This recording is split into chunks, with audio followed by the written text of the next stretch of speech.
Welcome to Alternative Dog Moms Podcast. I'm Kimberly Gauthier, the creator of Keep the Tail Wagging. For the past 9 years, I've been blogging about raw feeding, pet wellness, and life as a crazy dog mom. I've seen massive improvements in my dog's health since I started raising my dogs naturally, and I'm passionate about sharing my experience to help other pet parents. I'm Erin Scott. For the past 9 years, I've been researching and learning everything I can about healing cancer, allergies, autoimmune, and mystery illnesses in both my dogs and myself. And I can't wait to share with you everything I've learned on this journey. As the Alternative Dog Moms, we're bringing you all the latest dog health news that we're following and sharing the tips, tricks, and resources we learn along the way. Now, let's get started.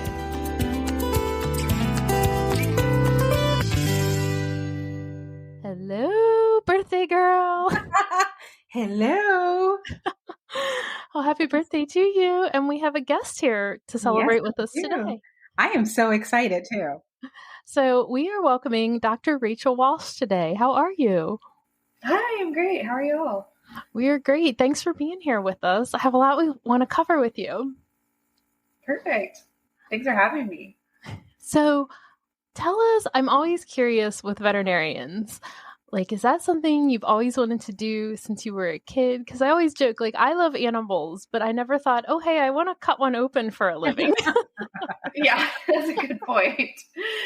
So, I mean, I always wanted to be a veterinarian when I was like a little girl. I think a lot of us little girls do. And it kind of just stuck with me through college. I dabbled with some other things like engineering or nutrition. And then I just kept coming back to veterinary medicine and kind of shadowed a bunch of different professions and ended up thinking that veterinary medicine is where I want to be. And I'm so glad to be in it.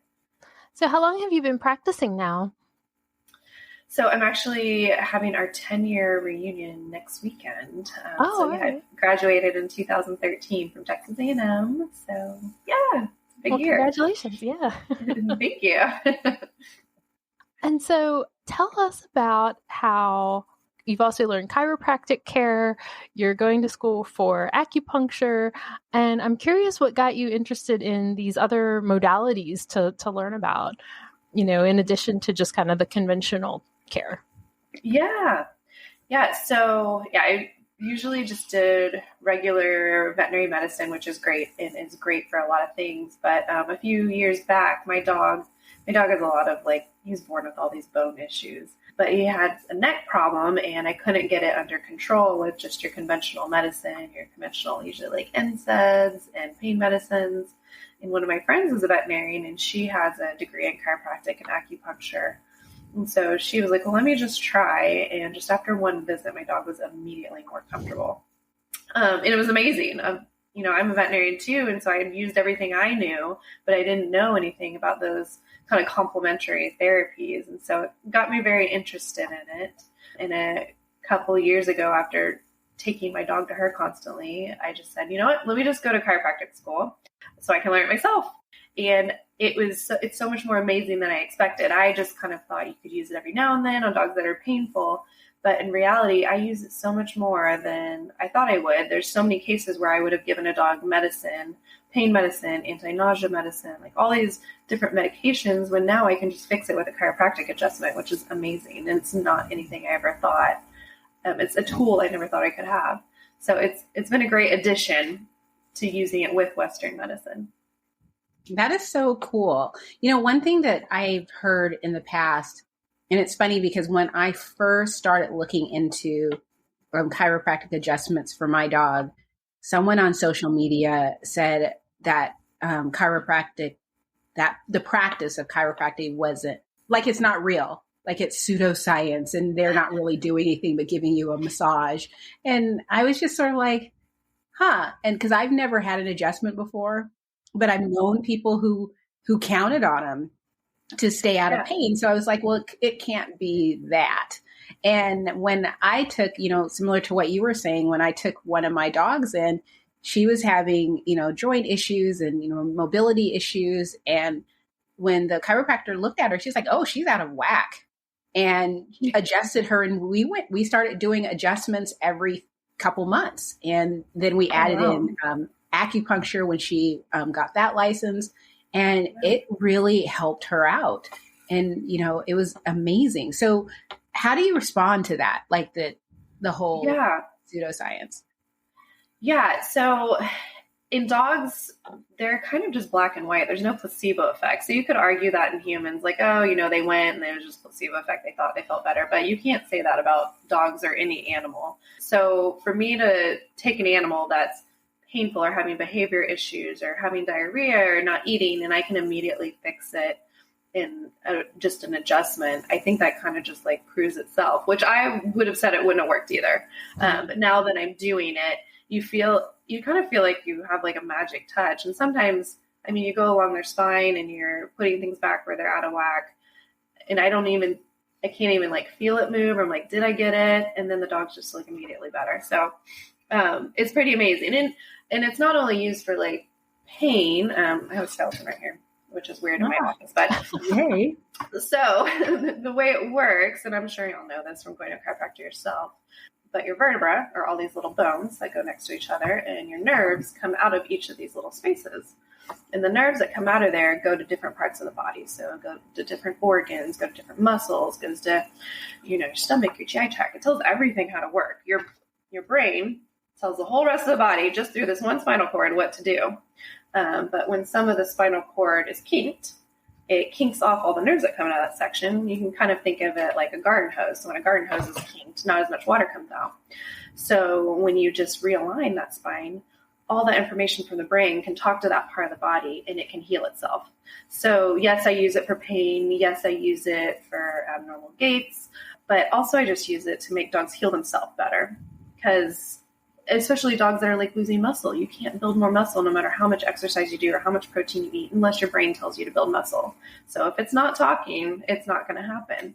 So it's more of just kind of like making sure all that wiring is there and working to the best of its ability. So it's super cool, but I know it does sound crazy, but even in chiropractic school, I'm working on a horse and you're like, I'm so small. Like, when am I going to move on this horse? But I had a horse that wouldn't load up in the trailer because his hip was out of alignment. And I literally just did one adjustment on him and immediately loaded up in the trailer. Like, it's crazy things like that. You're like, wow, it really does work. So I always laugh because I have the same chiropractor as my dogs. Oh, yeah. She treats people and animals. Yeah. And she's, like a petite woman. And there's like photos and video of her working on horses, working on cows, it's just amazing to me. I love that. It is. And yeah, that is a cool thing. In most states, human chiropractors can work on animals too, which is very cool. Now, I can't work on a human. Right. I don't want to work on a human either. It's because it's so hard to find anything outside of the traditional. Yeah. Because, when I found my chiropractor and my, she's also my acupuncturist, was for my dogs. And then I was in heaven. She took care of everything. And then she moved to Arizona. And we're considering making a move to Arizona. And she's like a big reason why, like, where does she live? Because if she's still practicing, the dogs can go to her again. But it's really hard to find someone. Lots of people are talking about, we've been thinking about adding someone, but it's really hard to find someone that does the work where I live. Yeah, there's not very many. And it's kind of like in veterinary school, you don't really go into the chiropractic science, just kind of like an MD doesn't learn that side of it either. So it's kind of a newer upcoming therapy, but I think people are starting to see how well it works. I think it will become more popular at some point in the future. Same with acupuncture. Like, that's always kind of been a science people didn't really understand, but now that I'm almost finished with my acupuncture degree, like, it's pretty amazing. Yeah, it's China. They've been doing acupuncture in China for like 3,000 years. Yeah. A lot longer than we've been doing Western medicine. Yes. So it's a good complementary therapy to it, because Western medicine we're really good at if there's an emergency, if there's too much of something. So if we have an infection, antibiotics. If we have pain, anti-inflammatories. Like, Western medicine is really good at bringing too much of things down. But what Western medicine's not good at is boosting our immune system and making us heal ourselves better. So that's kind of where acupuncture comes into play, is when, this organ system or circulatory system or immune system's not working well, acupuncture is really good at making it work better and more effectively, where Western doesn't concentrate on that as much. So they're good. That's why I kind of say it's not, people use the term alternative therapy. It's not necessarily alternative. You need both, but they're more complementary therapies. So they work really well together synergistically. No, 100% agree. Yeah. And so as if you're not busy enough being a veterinarian, learning chiropractic care, learning acupuncture, having a family, she just had her 4th baby 2 months ago, you also have a whole line of products. And I was just so blown away. Like, I thought I was busy. Well, I'm sure we're all busy. But yes, no, one of my passion project is nutrition. I thought about being a nutritionist before I went to veterinary school, but kind of nutrition and supplements is more of my passion project. But yes, I have a couple different supplements I created and I'm currently selling. Do you want me to talk about them? Yeah. And we'll have links in the show notes so everybody can find it. Okay. So one of them it's a water supplement. So it's kind of like a doggy sports drink. So I came up with it one day when I was at the dog park with my dog, Sammy. He's been kind of the inspiration for everything. And he was about to have a heat stroke. So I live in Houston where it's very, very hot here and very humid. And I could just see he got all the signs of it and he wouldn't drink any water. And so I was like, oh geez, I'm going to have to bring him to the clinic, give him fluids. I was like, I wish there was a sports drink I could give to my dog. And the reason for that is dogs don't cool down by sweating like we do. So the way they cool down is they breathe in air and then it extracts the heat from the blood vessels in their mouth and their nose and they exhale that heat. And so that's why they're panting, is just like exhaling heat because they have no other way of cooling down. But if they're dehydrated, the blood vessels in their nose and mouth aren't very big. There's not much blood volume in it. And so there's not as much heat to take away. And so that's why you really need them to be hydrated to prevent like a heat stroke and prevent dehydration and overheating. And so it was at that time, I was like, I wish I could get them to drink something with a sports drink.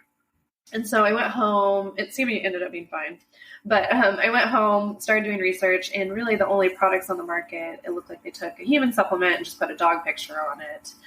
And so I started doing some research, and University of Pennsylvania actually has a great working dog center, and they published a bunch of papers on what actually helps dogs perform better and recover faster and prevent overheating. And they showed a lot of really cool things I didn't know in particular. Like we don't ever think about, we think electrolytes are great because they're in all the sports drinks we drink.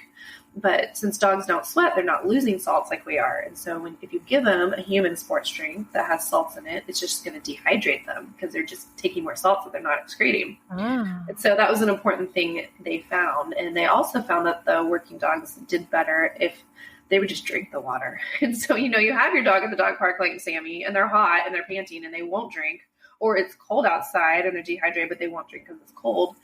And so they found that adding a flavor to their water was one of the biggest components that helped their performance. So Replenish is made with an all-natural chicken broth. It's a human-grade chicken broth, so if you wanted to drink it, you could.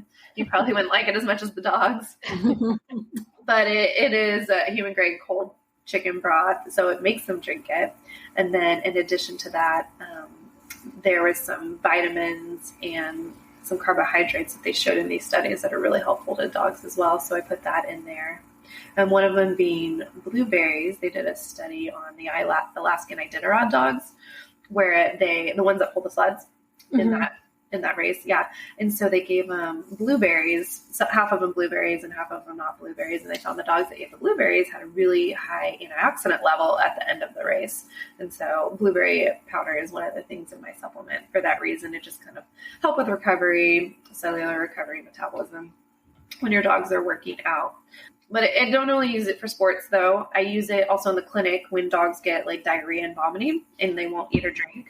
This is a good way to get fluids in them. And then also the B vitamins and the carbohydrates in Replenish help refeed their GI cells. So when we get diarrhea, like it kind of just like sloughs your GI cells, but your cells need sugar and food in order to heal. And if you're not eating anything, it can't heal. So this is a good way to get some vitamins and nutrients to your GI tract so that it can heal faster. And I have a lot of clients say they use Replenish with their dog with GI issues and they thought they bounced back a lot quicker.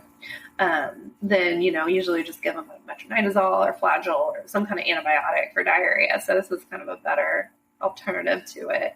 Or you can give them both together. So yeah, That's my first product. That's Replenish, and it's made in the USA, and it's sold in some stores and online. And then the other products I have is it's a paw healing solution.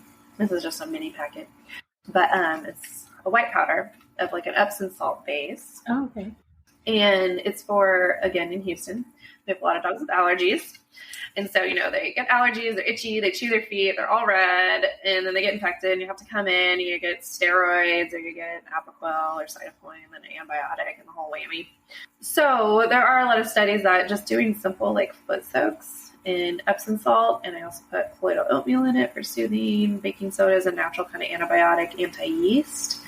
And then coconut oil actually is a natural probiotic and soothing. So that kind of combination, and you just put it in a bowl and either put their paw in it, which can sometimes be hard. So you can also just fill up the tub with a couple inches and put all the 4 feet in it. And peanut butter or cheese on the wall or something to keep them in there. But a lot of times that helps heal their paws so you don't have to get all the medications. Yeah. Or it can help with the medications too. So, yeah, a lot of my things are just try to support the body to try to lower our medication use or try to prevent it. A lot of times you need it.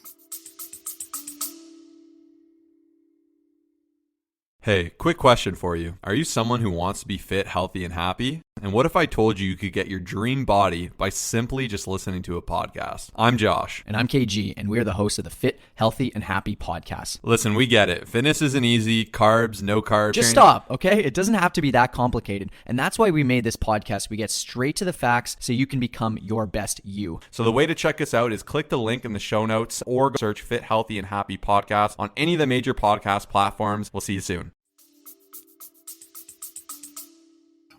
I like that. It's like you're thinking outside the box and seeing what people need, what you need, and coming up with something, because that's basically all it comes down to.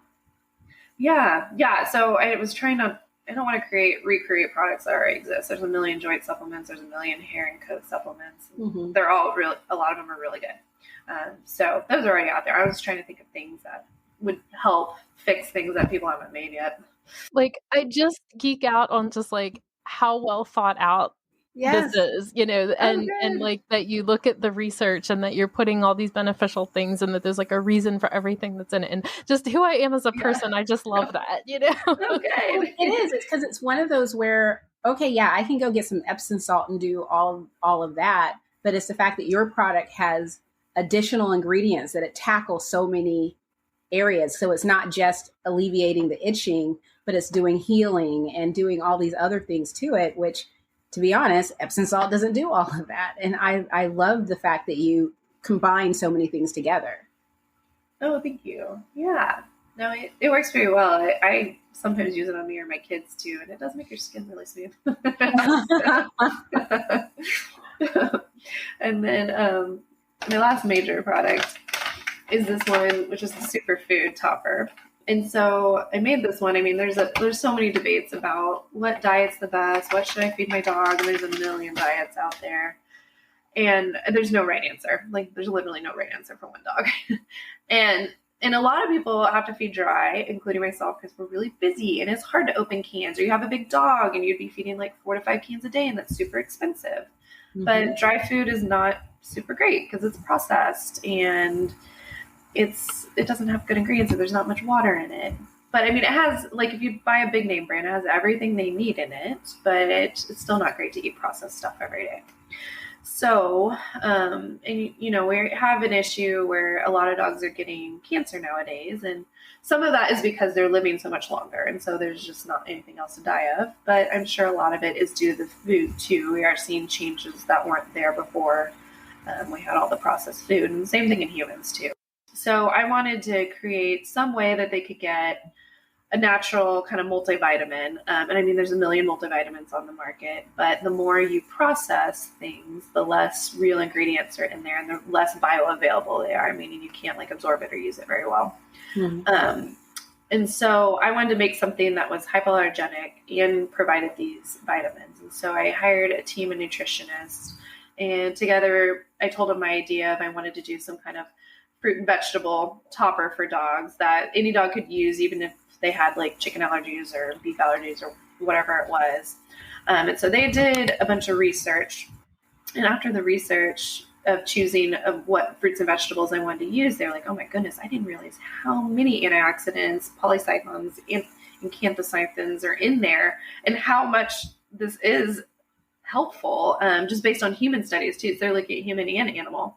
So we kind of created this perfect combination of fruits and vegetables that is, I want it to be kind of anti-cancer. You can't technically say that, but is immune boosting. It's kind of immune support for your overall body function.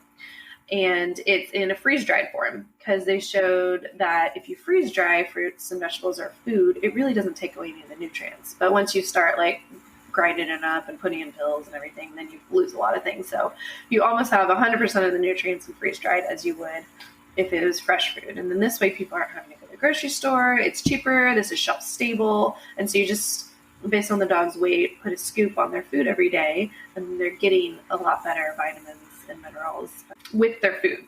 So you already know they have a good balanced diet. This is just adding to it. Mm-hmm. That's awesome.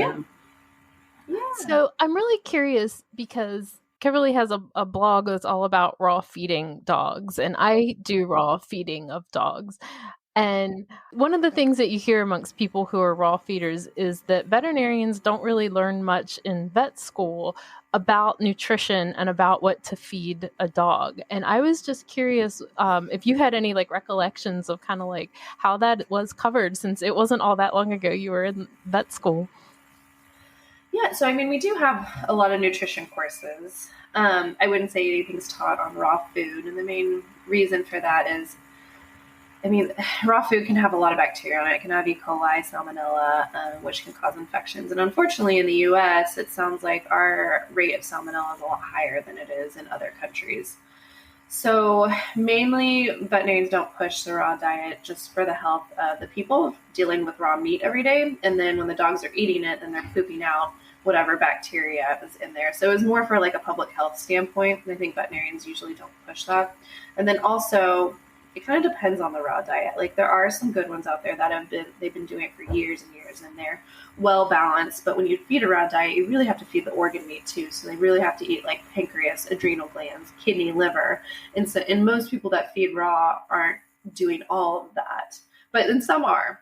So I can't say it's bad, because I have seen a lot of dogs' coats and they look great on raw food and it's not processed. But the scary part is just making sure it's balanced. So people that are making it home, they just do have to be very well educated to know how to make a very well balanced diet for that dog. So that's the biggest thing, and that's usually why veterinarians don't push it. And I mean, personally, we had an issue with, it's a random story, but my dog ate a ton of lizards one year. and I have all these little kids that weren't washing their hands, and they got salmonella from him, because 85% of lizards have salmonella. And so I had 3 kids with salmonella, and one had to be hospitalized. And so personally, it's a little scary when I think of the salmonella risk, but I do agree that probably not processing food is way better for dogs. But so I usually go towards cooked. I'm like homemade, cooked, well balanced, with a veterinary nutritionist designing the diet. That's my favorite. Oh, that's interesting. But how does someone find a veterinary nutritionist?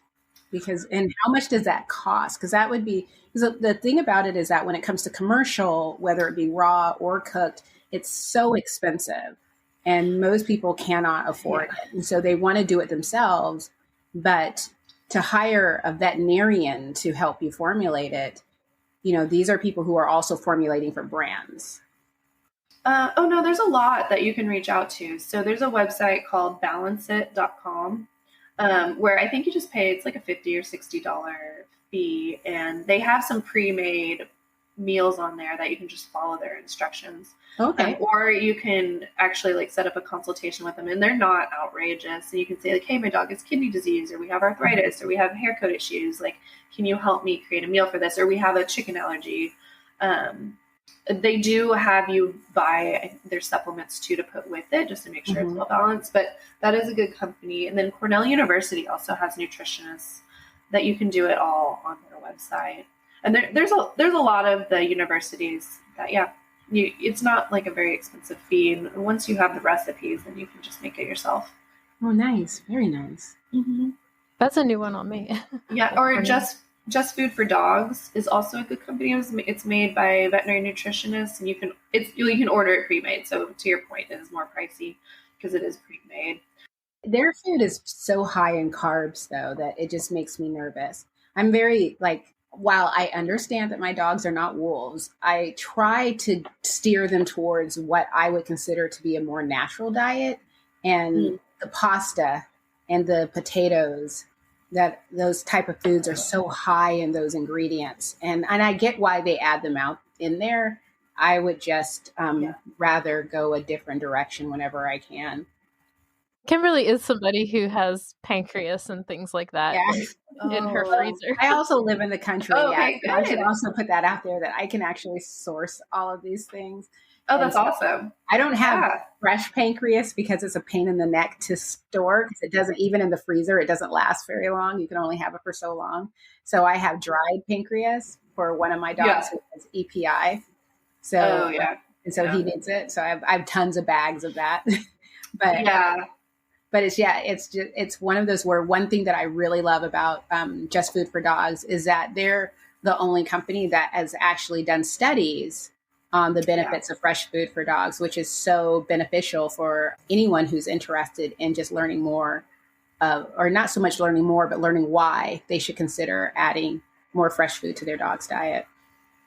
Yeah, I mean, I think it's obvious too. We should be eating more fresh food too. So it makes sense, but it is great that they actually have like a medical study on it. Mm-hmm. And the carbs. I mean, usually dogs, we want them kind of eating around 20 to 30% protein. I guess just based on the studies they've done. Because I guess as dogs develop from wolves, they kind of are eating more our diet, and so they can eat a little bit more carbs than like you would say like a wild coyote or a wolf would. But I don't know much more than that about the carb sources in their diet. I know dogs really need rice. There's vitamins in rice that it is the only source of vitamins for their coat. And really, rice is the best one to get them for that. But other than that, I don't have a nutrition degree. But I do want to. Where I'm taking acupuncture, they have a nutrition course too. I really want to take. Nice. But it's more of like a Chinese medicine course, like food therapy. Yeah, food therapy, exactly. So, but it's pretty cool. It's like if you're having too much excess, like skin infections or bladder infections, you need more of a cooling diet and stuff like that. I have a whole map on my wall, and I have a space in my garage that's all dedicated to all my stuff for my dogs. And I have a huge poster. Oh my gosh. That's a food energetics poster. I refer to it so much whenever I'm doing something. If one of my dogs, like right now, the temperatures are going up a little bit. So my dogs, my older dogs are a little heat sensitive. So I'm adding more cooling things. And sometimes it's like when it comes to the protein, like for instance, I got a bunch of chicken, which of course is warming. It's from a farm, so I know that it's not going to be too warming, but I still want to cool it down a little bit. And so I'm looking at all like what vegetables can I add to their diet that's more cooling, that'll cool this chicken down a little bit more. Oh, wow. Yeah. It's such a great resource. That's so awesome how much you know about it, how much you're doing for your dogs. You have very lucky dogs. Yeah. We really kind of get into all this. We get a kick out of it. Yeah. So can you tell me more about the rice? Because in the raw feeding community, rice is a huge no-no. I mean, oh, really? There are graphics, there are memes. Someone actually Someone sent me a video saying this video was great until she made rice and added it to the bowl. And I don't feed rice to my dogs because, again, where would they get it? Like corn. My dogs would not raid a cornfield. So I don't feed corn to my dogs. But I also can make up all those nutrients in other foods. Yeah. So it's just never been a struggle that I've had to deal with. And I know that rice has traditionally been an ingredient, like if your dog wasn't feeling well, so you did plain rice, to help your dog feel better. I'll have to look it up. I have seen brands, because I think not Just Food for Dogs, but now I can't remember. There's it's a newish cooked food brand, and I honestly cannot remember the name of them right now. But I bought their stuff for Rodrigo because he really likes it. And they have a couple of recipes that have rice in it. And so, and I have spoken to people like, why did you choose rice? And there's such a stigma that instead of explaining to me why they chose rice, they just go, I know. We're working on getting a different ingredient to get it out there. And I'm just like, no, I really just want to know what is the benefit. So I'm hoping you can explain, like, why would someone add rice to a recipe? You know what? Let me research it more and get back to you because I don't know you. Yeah, I just remember reading that rice had one of the vitamins. Well, it was the only source of vitamins for their hair and coat. So let me do some more research on it, and I'll let you know what it said. I'm curious about that. Yeah, I mean, rice contains B vitamins. It's driving me crazy now because I'm thinking of this brand, because I was buying this food whenever it goes on sale. I buy it. Is it Farmer's Dog? Nope. Good try. It is. I do buy Farmer's Dog, and Farmer's Dog does use, I think I'm more than positive they use rice and potatoes, not always together, in their recipes, because I have Farmer's Dog in my freezer. Here it is. A Pup Above. I really like their food. Well, I shouldn't say I do, but Rodrigo really likes their food. He's our 13-year-old, and sometimes he loves his raw diet, but a couple years ago he was just like, nope, I'm not eating that anymore. And it's like, okay, fine. Oh, really? And so I started. You would think he would love that. Yeah, I started cooking for him. Well, it turns out it was because it was cold. And I spoke with another veterinarian, and she said, and she's very much, traditional Chinese medicine. And she said, yeah, you should not be feeding cold food to your dog. And she's like, you need to get it to at least room temperature. And once I started doing that, he started eating raw again. And so now he's back on raw, but I still bring in like a Pup Above, Farmer's Dog, just to have something different. But like with Farmer's Dog, I know that they also have chickpeas. They have chickpeas in their food. I mean, and it's funny because a lot of the cooked food brands that are out there, they get hit so hard because of those type of ingredients. And by the raw feeding community. Yeah, by the raw feeding community, because it's just like, your dog doesn't need that, and they would never use that. Is it because of the heart disease stuff? Is that what they're referencing? To be perfectly honest, I don't know, because the conversation has never gotten that far. It's always like, there's rice in that. I would never feed that. I mean, it's always just this like completely blank line of, these are the ingredients that we are not going to feed dogs. I think a lot of times it comes down to, my dogs would never naturally eat that. And there are tons of things. Like, I was making a veggie mix yesterday with okra. My dogs would never naturally eat okra either, but here I am feeding it. So, I mean, that'd be a very lucky dog in the wild to find okra, but Penny couldn't have legumes at all. Like, we had to, that was one of the reasons, why she had so many allergies and all these things. And it has like anti-nutrients in it. That was my understanding. The legumes. So, I mean, as far as I know, is kind of what the FDA put out about, they found that the dogs that were getting the dilated cardiomyopathy, they found a correlation that those dogs were eating the grain-free diets or had a legume as one of the first 5 ingredients in the food. And so I don't think they really come up with an answer of why they're causing it, but they're just like more of a correlation of, hey, there's something here, or there's some nutrient they're missing if they're getting this much of a pea or a bean or whatever it is, and it's causing it. So yeah, that's kind of just as much as I know on it. I guess they just don't, they're just not supposed to eat that much of it. Yeah, that was just a nice, confusing mess. Yeah. The science behind that's very confusing. Yeah. It's like, I'm just so grateful that my dog didn't have any heart condition, because it was so completely confusing. But I have to say that I had a friend who, her mom had a dog that was in heart failure and was on all these medications. And she called me to ask if I can offer some help. And so I talked to her and I was like, would you like to feed raw? And she said, no, it's not something I would do. And I was like, okay, Purina Pro Plan then. And she was like, what? And I was like, the one with the grains, go get that. And she called me a month later and her dog was off of all of the medications. Really? And it was just like, okay. And she was shocked that I would even recommend it. But I'm just sort of like, hey, I'm not a nutritionist or a veterinarian, But the one thing that I took from that whole thing was all of these people swore by Purina Pro Plan. Yeah, that's what I usually recommend. It's like, even if you don't stay there, or maybe feed that and then add vegetables and wonderful, lovely things to it. I don't know.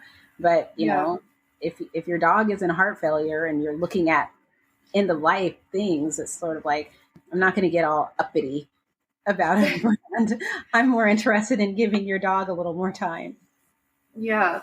Yeah. I've had a couple dogs that just switching the diet back to a diet with grains fixed it. But I mean, there's a bunch of them that didn't fix it. So, because we used to do like taurine blood levels on those dogs. We were like, oh, they're missing taurine, kind of like the cats were like 10 years ago. But a lot of their taurine levels were normal.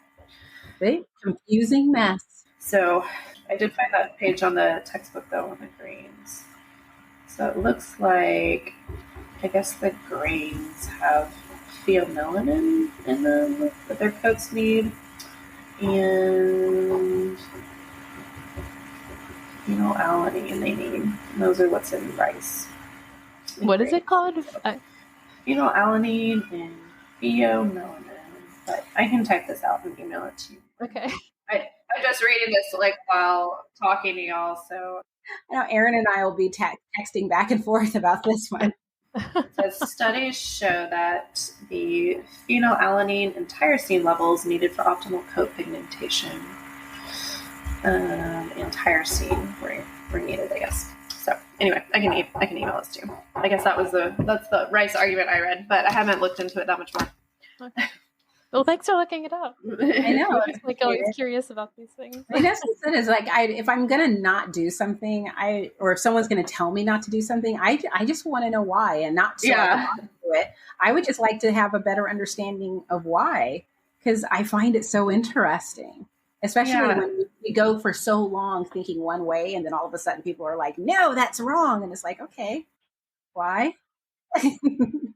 Yeah. And I mean, we've only been feeding dog food, for 60, 80 years. So, I mean, the companies that do the most research, like Purina, Science Diet, they do know what needs to be in there, but I'm sure there's some things we don't know. Yeah. Oh, yeah. I'm learning I've been feeding raw for 10 years and I'm still learning.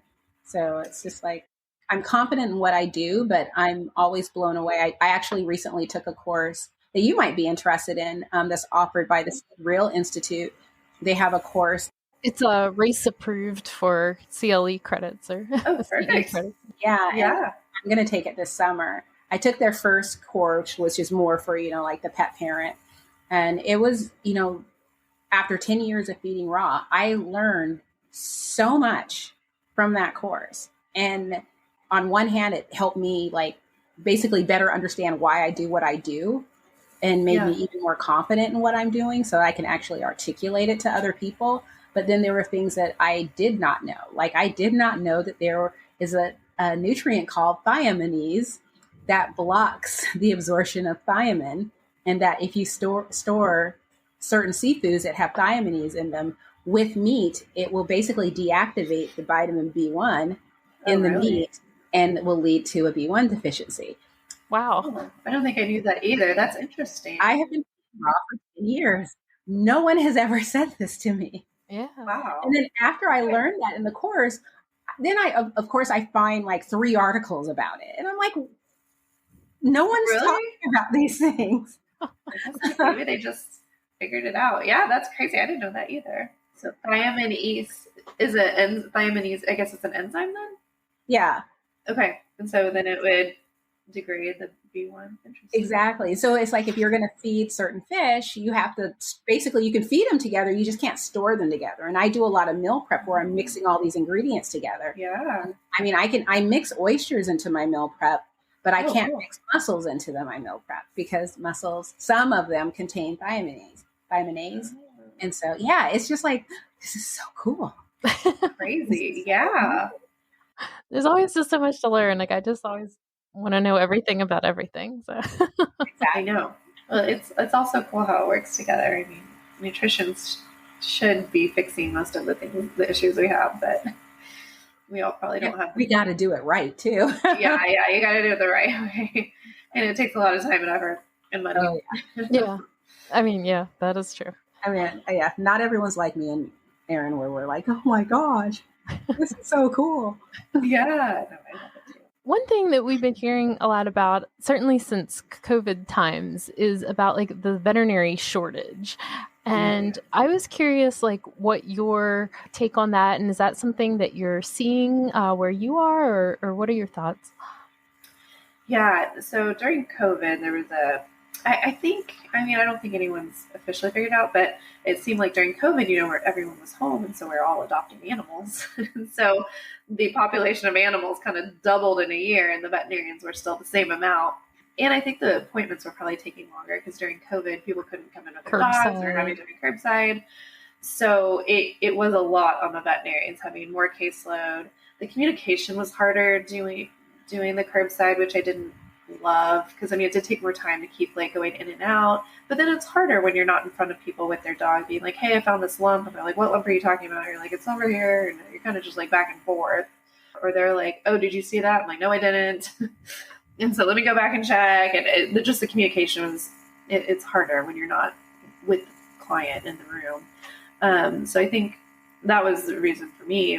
The working during COVID got harder. So I think a lot of veterinarians did quit during COVID. And that was when I went back to chiropractic school too. But then in general, I think there's just a general shortage of them. Maybe because now most of the veterinarians are women. So a lot of women probably work part-time being moms, which is a great part about the job. You can do that. But yeah, COVID, I think, really started it because I didn't see as much of a shortage until COVID. Now there's still quite a shortage. We get a lot of emails like, if you pick up shifts, please, we need relief vets. Oh, wow. So yeah, I think it was just that the combination of people getting a lot more pets than usual. Clients, everyone during COVID was kind of on edge, and so clients were a little more on edge too. and it was hard too because you're stressed out during COVID, and then you go to the vet and there's no insurance, so you see everything you're paying for. So your dog comes in with vomiting, diarrhea, and you're probably out $500 for blood work and exam or X-rays and whatever it is. And so that's really stressful when you have to pay that much. Even I get a discount, but when I have to pay my dog's bill, I'm like, ooh, this hurts. So I get it. So I think clients were on edge. We were on edge. And so I think a lot of people did leave the profession. I get that. It's starting to come back around, but I think veterinary classes are starting to get a little bit bigger and put out some more veterinarians.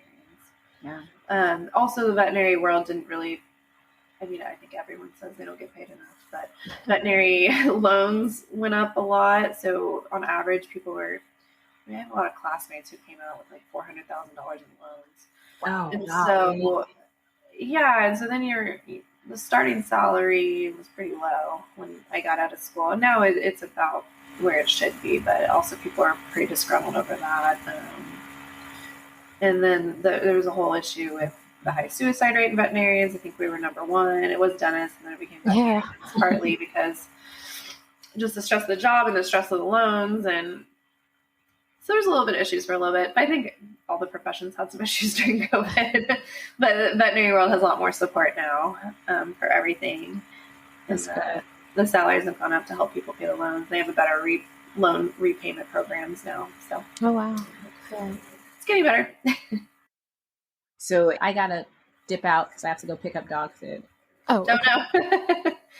All right. Well, Dr. Rachel, thank you so much for your time today. I'll make sure that we have links in the show notes for all your products. And we're excited to hear about the more that you're learning and all the different things that you're doing. So thank you so much. Thank you. Great. It was fun talking with you too. Fun nerding out on all the food stuff. Nutrition. Until next time, guys. Bye. Bye.